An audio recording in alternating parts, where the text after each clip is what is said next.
My son threw his glass down and screamed with rage. That's it. Pack your bags. Nobody needs you in this house. Then my husband rose to his feet quietly, stared at our son with eyes filled with sorrow. No one could have predicted what would happen next. My son threw his wine glass straight at the floor. The crash made everyone jump except me.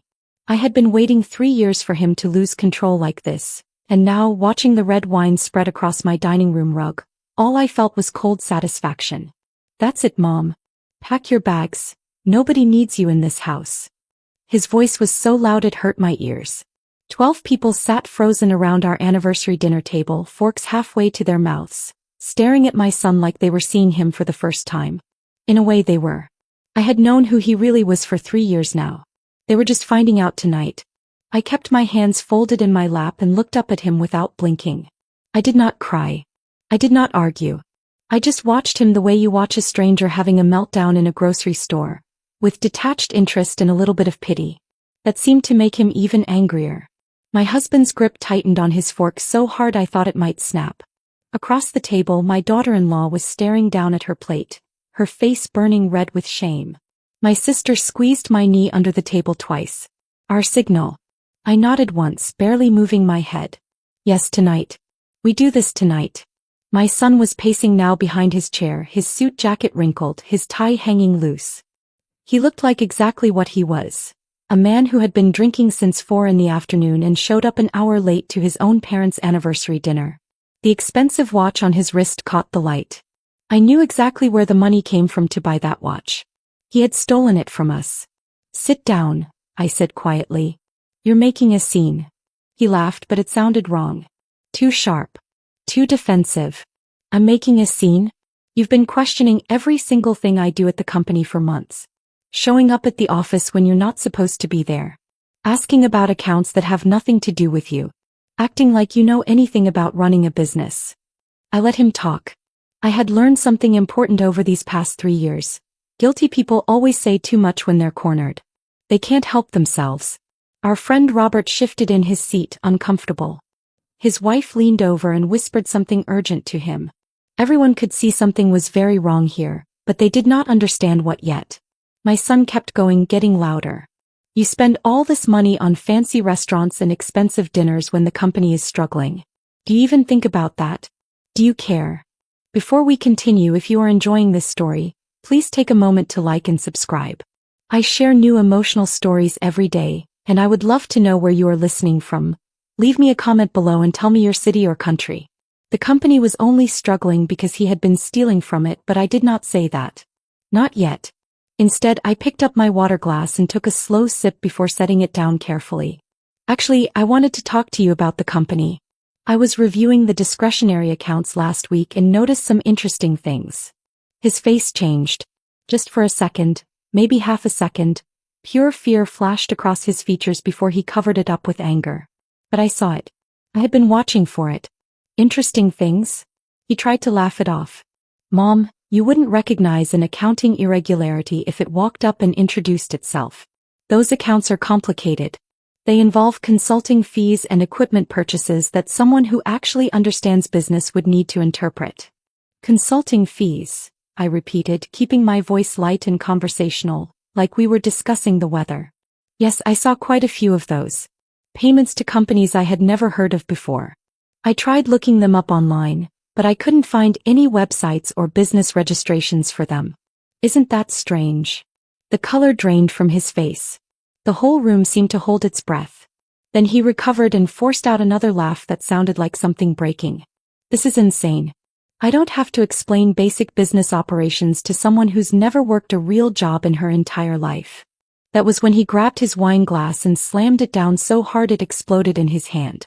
He did not even seem to notice he was bleeding as he pointed at me with a shaking, bloody finger. Pack your bags. Get out. Nobody wants you here. Complete silence.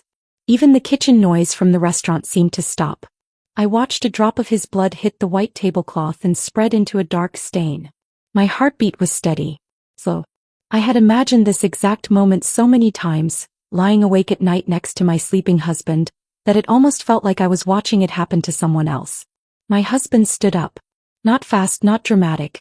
He just rose from his chair with the kind of slow, deliberate movement that makes everyone pay attention. He reached under the table and pulled out a thick manila folder I had not noticed him bring. 2 inches of paper at least. He set it on the table in front of our son with a soft sound that somehow felt louder than all the yelling. "Open it," my husband said. 2 words. That was all. But his voice carried so much weight that every person at that table went completely still. My daughter-in-law started crying silently, tears running down her face as she finally looked up from her plate where she had been hiding. My son's hand was still bleeding as he reached for the folder. His fingers were shaking so badly he almost could not grip it. He opened it and looked at the first page. I watched his expression change, confusion, then recognition, then something that looked like terror. He started flipping through the pages faster and faster, his breathing getting quicker. I leaned forward just slightly. When I spoke, my voice was calm and clear enough for everyone to hear. 3 years. I've been documenting everything for 3 years. My son stared at the spreadsheet in front of him, his bleeding hand leaving red fingerprints on the white paper. But I was no longer in that restaurant. In my mind, I was back 3 years ago, standing outside his office door on a Tuesday afternoon in March, holding a container of my husband's favorite soup that I had made that morning. That was the day everything changed. I had not planned to stop by the office that day.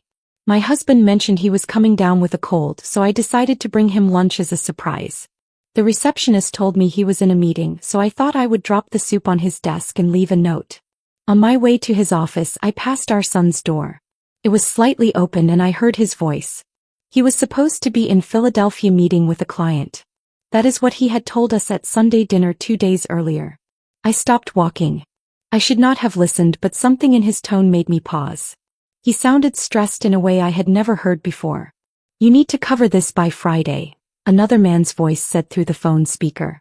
"The casino doesn't take excuses and you're already 3 weeks behind on payment." My hand tightened on the soup container. Casino? My son did not gamble. He had always said gambling was for people who did not understand mathematics. "I'll get it," my son replied, and his voice was almost pleading. "I just need to move some funds around from the discretionary accounts. My parents never check those closely. They're too busy pretending to understand the business to actually look at the numbers." My parents. He said it with such contempt, such absolute certainty that we were too stupid to notice anything. I stood there in the hallway, soup going cold in my hands, and felt something shift inside my chest. Not anger yet. Something colder than anger. Something patient. I did not go into his office. I did not leave the soup for my husband.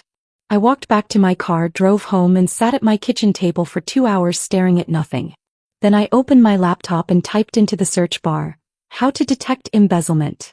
The next 3 months became my education. I learned about forensic accounting from free online courses.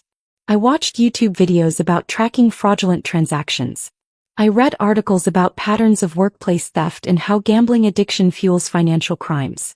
Every afternoon while my husband was at work and my son thought I was at my book club or garden society meetings, I was teaching myself how to catch him. Finding the first fraudulent transaction took me 6 weeks. I had to request access to the company accounts, which meant explaining to my husband that I wanted to understand the business better. He thought it was sweet that I was taking an interest after all these years. He gave me all the passwords without hesitation. The transaction was buried in a quarterly report under consulting fees. $18,000 paid to something called Meridian Business Solutions. I searched for that company everywhere. State business registries, Google, LinkedIn, industry databases. It did not exist. The check had been deposited into an account I eventually traced back to my son. I printed out the transaction record and filed it in a folder I kept hidden in the back of my closet. Then I kept searching. By the end of the first month, I had found 4 more fake consulting fees totaling $62,000. Each discovery felt like a small, grim victory. My son had underestimated me so completely that he had not even tried to hide his tracks well. He truly believed his mother was too naive to notice. Sunday dinners became performances. I would sit across from him and compliment his new watch, ask about his expensive vacation, admire the custom suit he wore. He would smile and accept my praise, never knowing that I had tracked exactly how much he stole to pay for each item. Once I asked him directly about his watch, a Rolex that cost at least $15,000, and he told me he had gotten a performance bonus. I knew for a fact no bonuses had been issued that quarter. I smiled and said how proud I was of him. 4 months into my investigation, my husband found me in my home office at 11 o'clock on a Wednesday night. The desk was covered in spreadsheets, bank statements, and printed transaction records. I had been so absorbed in tracking a series of fake equipment purchases that I had not heard him come in. "What is all this?" he asked. I looked up at him, and in that moment I made a choice. I could not carry this alone anymore. "Close the door," I said. "And sit down." I showed him everything. Every fraudulent transaction, every fake company, every forged signature I had found. I watched my husband's face go through shock, disbelief, and finally a kind of broken acceptance that made my heart ache. This was our son. The boy he had taught to ride a bike, the young man he had proudly given a position in the family company. And he was stealing from us. "We confront him tomorrow," my husband said, his voice shaking. "We stop this right now." "No." My voice came out harder than I intended. "We don't." He stared at me like I had lost my mind. Maybe I had. But I knew with absolute certainty what needed to happen next. I needed more evidence. I needed a pattern so clear that no lawyer could explain it away as mistakes or misunderstandings. More than that, I needed to see how far our son would go. I needed to understand who he had really become before I destroyed him. It took me until 3 in the morning to convince my husband to trust me. To wait. To watch. To document everything while our son continued stealing from us. My husband struggled with it every day after that, but he followed my plan. Over the next 2 years the amounts grew larger. 22,000. 35,000. One transfer of $50,000 that my son coded as emergency facility repairs that never happened. Each theft was another page in the folder, another nail in the coffin I was building for him.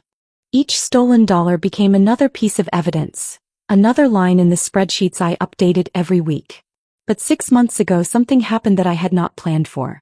Something that made me realize my son's crimes went far deeper than stealing money from his parents. My daughter-in-law showed up at my house on a Thursday morning without calling first. I opened the door and saw her standing there with her purse clutched against her chest, her eyes red and swollen from crying. She looked like she had not slept in days. "Can I come in?" she asked, her voice barely above a whisper. "Please. I need to talk to you." I brought her into my kitchen and made tea, the same thing I had done when she was dating my son and would come over nervous about meeting the family. Back then she had been bright and confident, a young woman with a social work degree and plans to open her own counseling practice. Now she looked like someone who had been carrying a terrible weight for too long. "I don't know what to do anymore," she said, and then she started crying so hard she could barely breathe. I moved my chair next to hers and put my arm around her shoulders, letting her sob into my sweater. When she finally calmed down enough to talk, the story came out in pieces. Their savings account was empty. Every credit card was maxed out. She had discovered a second mortgage on their house 2 weeks ago, and the signature on the paperwork was supposed to be hers, but she had never signed anything. The handwriting looked close enough that the bank had accepted it, but she knew she had never seen those documents before. "He forged my signature," she said, staring at her hands. "I confronted him about it and he told me I must have forgotten signing it. He said I was losing my memory, that I needed to see a doctor. He made me feel crazy. I already knew about the second mortgage. I had found it in my research 3 months earlier. I knew about the maxed credit cards too. What I had not known was that my son was making his wife doubt her own sanity." "How much debt are you in?" I asked gently. She looked up at me with eyes full of shame. "I think maybe 200,000. But I'm not sure. He won't show me the full picture. He says it's his job to handle the finances and I should focus on taking care of the children." $200,000 that she knew about. The amount he had stolen from the company was probably more than that by now. My son was drowning in gambling debt and dragging his wife down with him. "I want to leave him," she whispered. "But I have no money. No savings. Our house is mortgaged twice over.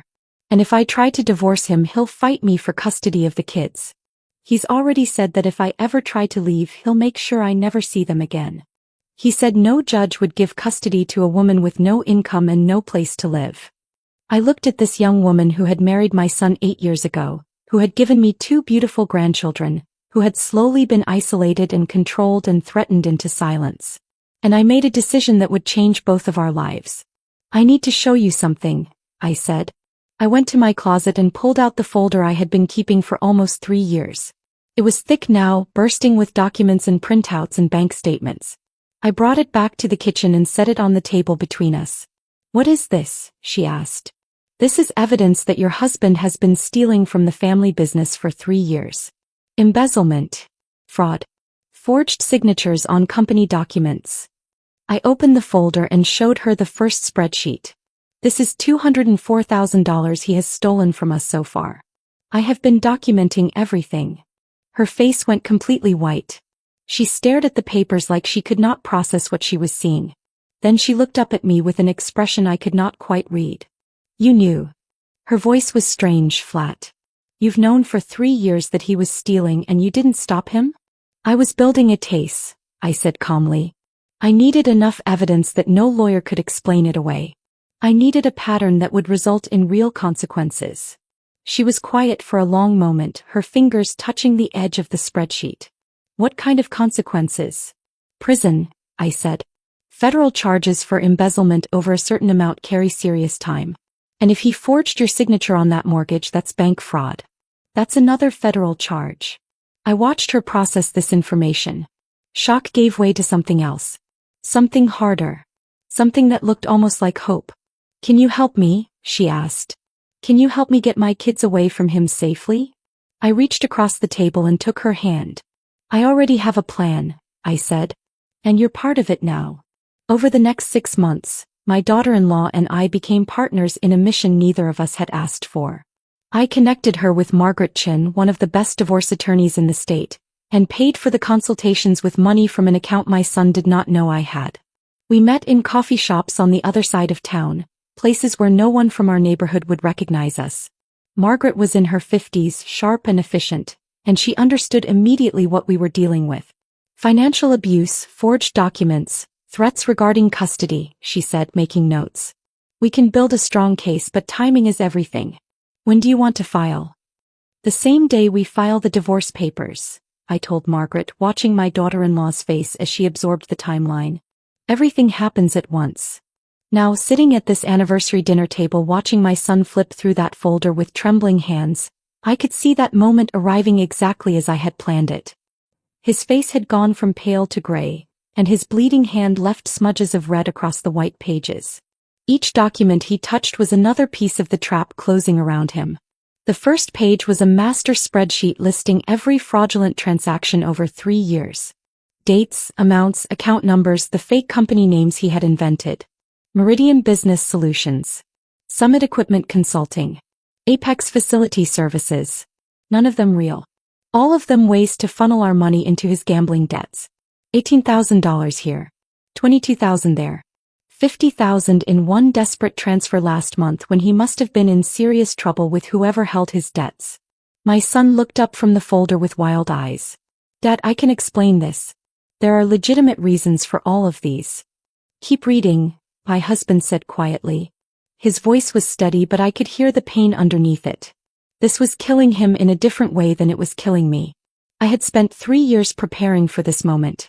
He had only known for 2.5 years, and it still felt fresh and raw to him every time we documented another theft. My son flipped to the next section. Bank statements showing deposits into his personal accounts that matched perfectly with the amounts stolen from the company. Then photographs, printed in color on regular paper. Him walking into the Borgata Casino in Atlantic City on a Tuesday afternoon in April when he had told us he was visiting a potential client in Philadelphia. Him at a blackjack table, a stack of chips in front of him. The timestamp on the photo showed 3 in the afternoon on a workday. Around the table our dinner guest had gone completely silent. Robert had set down his fork and was staring at my son with an expression of growing horror. His wife had her hand over her mouth. My sister sat perfectly still beside me, her hand still resting on my knee under the table. She had been there for so many of the meetings with Margaret, had witnessed my daughter-in-law's tearful confessions, had helped me organize documents when the evidence became overwhelming. Where did you get these? My son asked, and his voice cracked on the last word. Does it matter? I asked. My voice came out colder than I expected. The question is not where we got the evidence. The question is why you thought you would never be caught. He stared at me like he was seeing someone he did not recognize. Good. I wanted him to see exactly how much he had underestimated me. My husband reached across the table and turned to a page near the back of the folder. This morning we filed federal charges against you. Embezzlement exceeding $200,000. Wire fraud for the electronic transfers. Bank fraud for forging your wife's signature on mortgage documents we know she never signed. The restaurant seemed to tilt around us. I heard someone gasp, though I could not tell who. My son's mouth opened and closed, but no sound came out. You forged Kelly's signature? Robert's wife asked, her voice sharp with disbelief. Where is Kelly? My son managed to say, looking around the table as if just realizing his wife was not there. She had been sitting beside him during the first part of dinner, silent and tense. She had excused herself before dessert, saying she needed to check on the children with the babysitter. He had barely noticed her leave. Kelly is safe, I said. She and the children are somewhere you will not find them. Tomorrow morning she will be served with divorce papers. Full custody, sole access to any remaining assets, and a restraining order preventing you from contacting her or the children except through supervised visits once you are released from prison. The word prison seemed to hit him physically. He actually flinched. Mom, please. His voice turned pleading. I can pay it all back. I can fix this. Just give me a chance to make this right. You had 3 years of chances, I said. Every Sunday dinner when you sat across from me and lied about where you were, what you were doing, how the business was going. Every time you mocked my intelligence or dismissed my questions. Every time you made your wife feel crazy for noticing that money was disappearing. Those were all chances to stop, to get help, to be honest. You chose not to take any of them. My husband pulled out another document from near the back of the folder. This is a notarized statement from your wife detailing the financial abuse, the threats you made regarding custody, the isolation tactics you used to control her. She has text messages, recorded phone calls, and testimony from her therapist about the psychological damage you caused. You turned my own wife against me? My son asked, looking at me with something close to hatred now. I gave your wife the resources to save herself and her children from you, I corrected. That is not the same thing. My sister spoke up for the first time, her voice quiet but firm. I have been a witness to much of the evidence gathering. I will testify in court if needed about what I have seen and heard. My son looked around the table at faces that had been friendly and familiar an hour ago. Now they looked at him with disgust, shock, and betrayal. He tried to stand up, pushing his chair back so hard it almost fell over. My husband's hand came down on his shoulder, pressing him back into his seat with surprising strength. You are not going anywhere. The police are waiting outside this restaurant.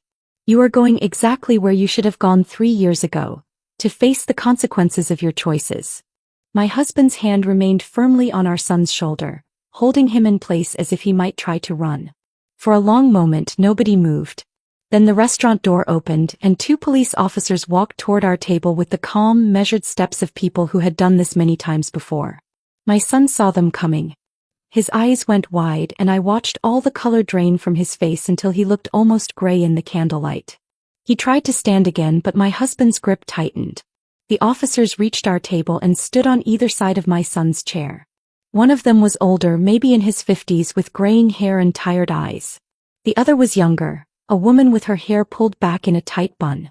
Are you Michael James Peterson? The older officer asked. My son could not seem to find his voice. He just nodded, a small jerky movement that made him look like a child caught doing something wrong. We need you to stand up, sir, the female officer said. Her voice was professional but not unkind. Robert half rose from his seat across the table. Wait, what is this about? There must be some mistake. He looked at my husband with confusion and growing alarm. Tom, what's happening here? My husband's voice was steady when he answered, though I could hear the exhaustion in it. Our son has been embezzling from the family business for over 3 years. We filed federal charges this morning. The words hung in the air like smoke. Robert sank back into his chair, his mouth opening and closing without sound. His wife put her hand on his arm, her face pale with shock. Around the table I could see the same expression repeated on every face. Disbelief. The sudden realization that the successful young businessman they thought they knew was actually a criminal. My son stood up slowly as the officers guided him. The older officer pulled out a pair of handcuffs, and I heard someone at the table make a small sound of distress. Might have been Robert's wife. Might have been someone else. I kept my eyes on my son's face. Michael James Peterson, you are under arrest for embezzlement, wire fraud, and bank fraud, the officer said and began reading him his rights. The words were familiar from 1,000 television shows, but hearing them spoken over my own son made them sound strange and unreal. The handcuffs clicked into place. That sound seemed louder than it should have been. Final. Irreversible. My son turned to look at me, and for the first time since this dinner began, I saw real fear in his eyes. Not anger anymore. Not indignation. Just pure, desperate fear. Mom, please, he said and his voice broke. Please don't do this. I can pay everything back. Every penny. Just give me a chance. Please. I looked at my son standing there in his expensive suit with his hands cuffed behind his back, and I felt nothing but a cold, distant sadness for what he could have been if he had made different choices. You told me to pack my bags, I said, and my voice came out flat and emotionless. You said nobody wanted me at this table. You were wrong on both counts. I'm not going anywhere. And everyone here now knows exactly who you are. The officers began walking my son toward the restaurant exit. He twisted around to look back at the table at the people who had been laughing and talking with him just 2 hours ago. Now they watched him being led away in handcuffs, and I could see in their faces that they would never look at him the same way again. His expensive suit and designer shoes looked ridiculous now, like a costume that no longer fit the person wearing it. When the restaurant door closed behind him, the silence at our table was absolute. Nobody seemed to know what to say or where to look. I picked up my water glass and took a sip, my hands completely steady. My sister was the first to speak. What happens now? She asked quietly. What's the legal process? I was grateful for the question. It gave me something concrete to focus on instead of the strange, empty feeling that was starting to creep into my chest now that it was done. Arraignment will be Monday morning, I said. They will set bail, but our attorney thinks it will be denied. The amount stolen is substantial and there is flight risk given the severity of the charges. After that, it moves to trial. Everything will come out. The gambling addiction, the fake companies, every fraudulent transaction. My husband added, we also contacted the IRS yesterday. He never reported any of the stolen money as income. That opens up additional charges for tax evasion. Robert leaned forward, his elbows on the table. He looked like he had aged 10 years in the last hour. Tom, Ellen, I have to ask. If you knew about this 3 years ago, why did you wait so long? Why not stop him sooner? It was a fair question. I had been expecting someone to ask it eventually. Because I wanted to see how far he would go, I said, and heard how cold my voice sounded. I wanted evidence that could not be dismissed or explained away as accounting errors or misunderstandings. I wanted a pattern so clear that no lawyer could argue it was anything but deliberate theft. I paused, looking down at my folded hands. And because I wanted to understand exactly who my son had become before I destroyed the life he built on lies and stolen money. The table fell silent again. I could feel people processing what I had just said. The calculated nature of it. The patience required to watch someone you love commit crimes for 3 years without stopping them. Some of them probably thought I was cruel. Maybe I was. Then I heard footsteps behind me and I turned to see Kelly walking toward our table. My daughter-in-law. My partner in all of this. She had been waiting in the back section of the restaurant with the children at a separate table, far enough away that they would not witness their father's arrest. She came straight to me and wrapped her arms around my shoulders. Her embrace was tight and desperate, and I felt her whole body shaking as she whispered, "Thank you," against my shoulder. I held her carefully, aware that everyone at the table was watching us, trying to piece together what role this young woman had played in the evening's events. When Kelly finally pulled back, her face was wet with tears, but there was something different in her expression now. Not just relief. Something stronger. She looked like someone who had finally stopped carrying a weight that had been crushing her for years. "Where are the kids?" I asked quietly. "With my mom," she said, wiping her eyes with the back of her hand. "She picked them up from the back table 10 minutes ago. I didn't want them to see any of this." She glanced toward the restaurant entrance where my son had been led away in handcuffs. "I told them their dad had to leave early for work. They believed me. They always believe me when I make excuses for him." The bitterness in her voice made my chest ache. How many times had this young woman covered for my son? How many lies had she told to protect him, to keep the family looking normal from the outside? 3 months later, I sat in a federal courtroom and watched those lies get exposed one by one. The courtroom was smaller than I expected. I had imagined something grand and imposing like in movies, but it was just a plain room with fluorescent lights and uncomfortable wooden benches. My husband sat beside me in the gallery, his hand resting on mine. Kelly sat on my other side, her posture rigid with tension. My sister had come too, sitting directly behind us, a quiet presence of support. My son sat at the defense table in a suit that looked too big for him now. He had lost weight during the 3 months in jail waiting for trial. Bail had been denied, just as our attorney predicted. The prosecution had argued that someone who had stolen over $200,000 and had gambling debts was a significant flight risk. The judge agreed. The prosecutor was a woman in her 40s named Sarah Chin. She was thorough and precise, walking the jury through every fraudulent transaction with the same spreadsheets I had created 3 years ago. Bank statements were projected on a large screen for everyone to see, each theft highlighted in red. The fake company names looked even more ridiculous, displayed 20 times larger than life. Summit Equipment Consulting. Meridian Business Solutions. Companies that had never existed anywhere except in my son's imagination and on forged invoices. When my husband was called to testify, I watched him walk to the stand with slow, measured steps. He looked older than he had 3 months ago. This whole process had aged both of us in ways that had nothing to do with time. The prosecutor asked him to describe what the family business meant to him. My husband's voice was steady as he explained that his father had started the company in 1967 with a small loan and a lot of determination. That he had worked there since he was 16 years old. That he had always dreamed of passing it on to his son someday. "And when did you discover that your son was stealing from the company?" Sarah Chin asked. "My wife discovered it first," my husband said. "She came to me about 4 months into her investigation and showed me what she had found. At first I didn't want to believe it. I thought there had to be some mistake." His voice cracked slightly on the word mistake, and he paused to clear his throat. But the evidence was undeniable. My son was systematically stealing from the business my father built. The defense attorney, an expensive-looking man in his 50s with silver hair, tried to suggest that the so-called theft was really just aggressive business decisions that my husband and I, as older individuals not familiar with modern practices, had misunderstood. My husband shut that down immediately. "I have been running this company for 38 years, he said, his voice hard now. "I understand the difference between a legitimate business expense and money being funneled into fake companies so my son can pay gambling debts." When my turn came to testify, I walked to the witness stand feeling strangely calm. I had been preparing for this moment for 3 years.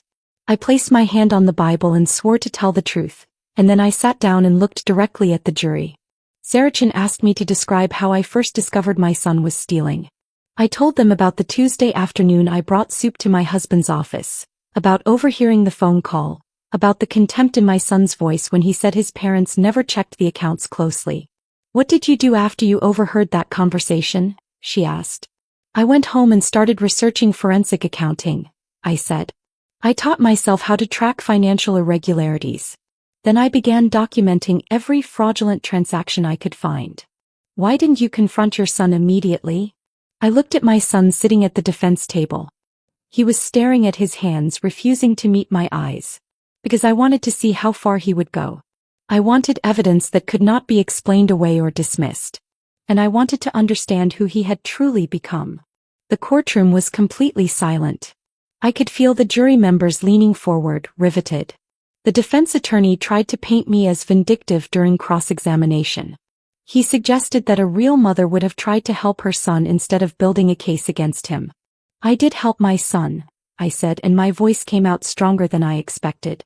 "I helped him face consequences he would never have faced if I had enabled his crimes to continue.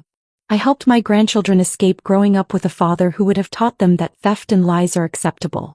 And I helped my daughter-in-law leave an abusive marriage before it destroyed her completely." The defense attorney had no response to that. He sat down and I saw something in the jury's faces that told me they understood. They were not looking at a vindictive mother. They were looking at a woman who had made the hardest choice of her life to protect the people she loved. The verdict came back after only 4 hours of deliberation. Guilty on all counts. My son kept his eyes down as the jury foreman read each charge. Embezzlement. Wire fraud. Bank fraud. Tax evasion. Guilty. Guilty. Guilty. Guilty. The judge was a woman in her early 60s with silver hair pulled back in a neat bun. She looked at my son over her reading glasses and spoke in a voice that carried clearly through the silent courtroom. Mr. Peterson, you stole from your family business. You abused your wife financially and emotionally. You forged documents without remorse. You showed no regard for the people who loved you and trusted you. She paused, and in that pause I held my breath. But perhaps your greatest crime was underestimating your mother's intelligence and resolve. The sentence is 8 years in federal prison. The gavel fell with a sharp crack that seemed to echo forever.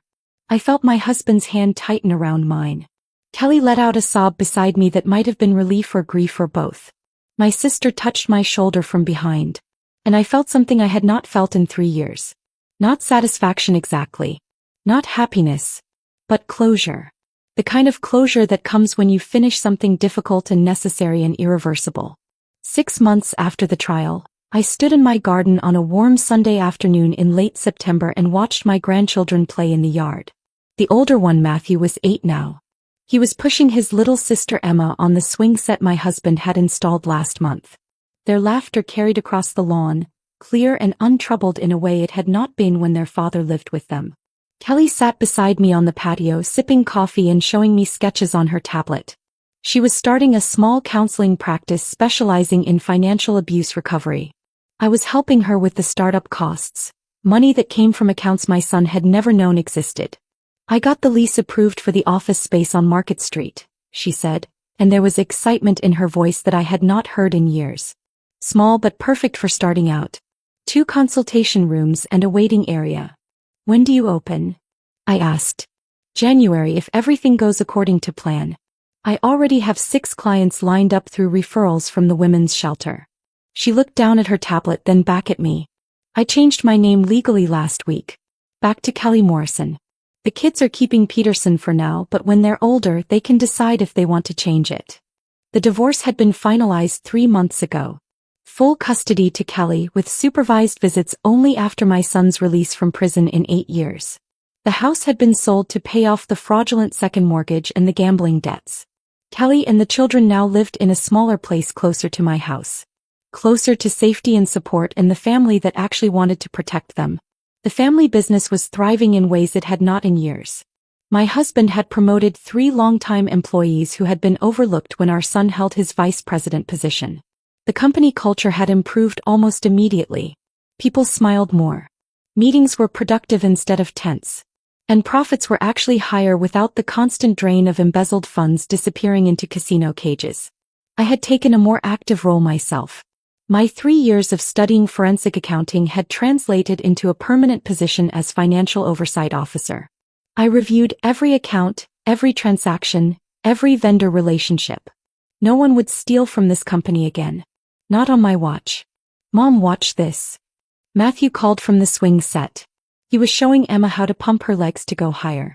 Patient. So different from the anxious, secretive child he had been a year ago. Kelly had gotten him into therapy immediately after the separation. The therapist said Matthew had been covering for his father's absences and erratic behavior for over a year, lying to teachers and friends to maintain the illusion that everything was fine. Slowly, carefully, he was learning that honesty was safer than lies. That telling the truth would not result in punishment or chaos. Emma, only 5, had suffered in different ways. Nightmares. Bedwetting. Anxiety about loud noises. But she slept peacefully now in her new bedroom with the nightlight shaped like a moon. Kelly said she had not had a nightmare in 2 months. I watched them play and felt something settle in my chest. This was why I had spent 3 years documenting instead of confronting. This safety. This peace. This chance for them to have childhoods not shaped by their father's lies and violence. My sister arrived with a peach pie still warm from her oven and news that made Kelly's eyes light up. Thank you for listening to this story with me today. If it moved you or made you think about the strength mothers can find when they need it most, please subscribe for more emotional stories tomorrow. Your support means everything, and I cannot wait to share the next journey with you.